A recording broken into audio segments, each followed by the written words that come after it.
Tonight's true encounter will change everything you know about reality. There was once a young man who never believed in anything paranormal. Jinn, charms, curses were all, to him, nothing but superstition and old wives' tales. Since childhood, he mocked every story he heard. But one winter evening, his certainty began to crumble. It started when his sister-in-law suddenly fell ill. First came a strange loss of appetite, then rapid weight loss, sunken eyes, and a waxy yellow complexion. She woke screaming from nightmares and could barely sleep. The family rushed her from hospital to hospital. Blood tests, X-rays, MRIs. Every result returned perfectly normal.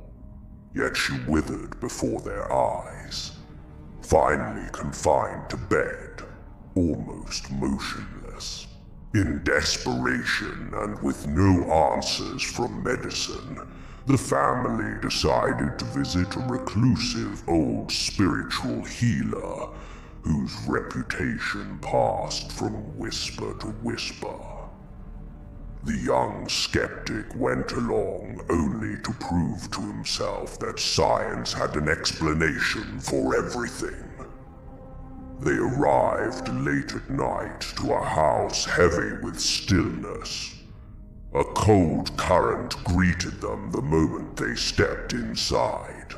The shutters were sealed tight, and the only light came from a lone yellow bulb hanging overhead. Trembling as if in fear, the healer spread a white cloth on the floor and sat cross-legged upon it, eyes closed, chanting low incantations. The young man leaned against the wall with a faintly mocking smile. Then, without warning, something impossible happened.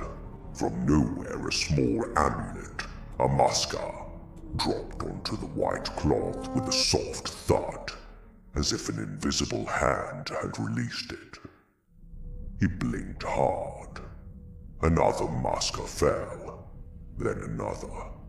With each fall, the air thickened with a scorched metallic scent. His pulse quickened. The smirk dissolved from his face. Overhead, the trembling bulb flickered more violently, emitting faint electrical hisses. The healer's voice deepened and swelled, echoing off the walls as if a second hidden voice chanted with him. Pressure filled the room like an unseen weight. The young man felt it press against his chest. Cold sweat slid down his neck. Minutes stretched and warped. At last the healer opened his eyes and moved to the woman's bedside. For the first time in weeks, she stirred, her breathing steadier though her face remained pale. The healer exhaled and spoke with deliberate gravity. These amulets are only a sign. What binds her is still outside, and it will return. His words hung in the air as the bulb above them began to pulse like a frantic heart, throwing monstrous shapes across the walls. The young man stood frozen, ears filled with the rush of his own blood. A sharp crackling rose, and with a sound like a balloon bursting, the light went out. Darkness swallowed the room.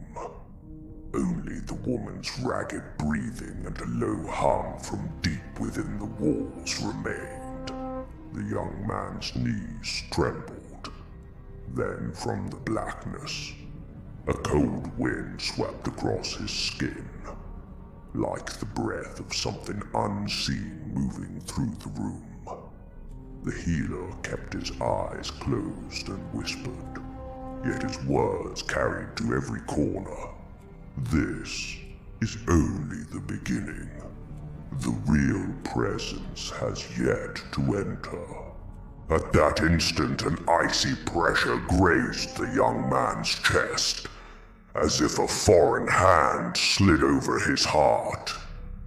Even the air in his lungs felt stolen. He could not move. Shadows shifted within the pitch black, forming shapes beyond comprehension. In that moment, his lifelong disbelief shattered.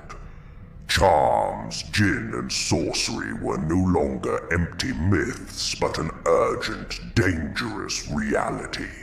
What he did not yet know was that this night marked only the first encounter.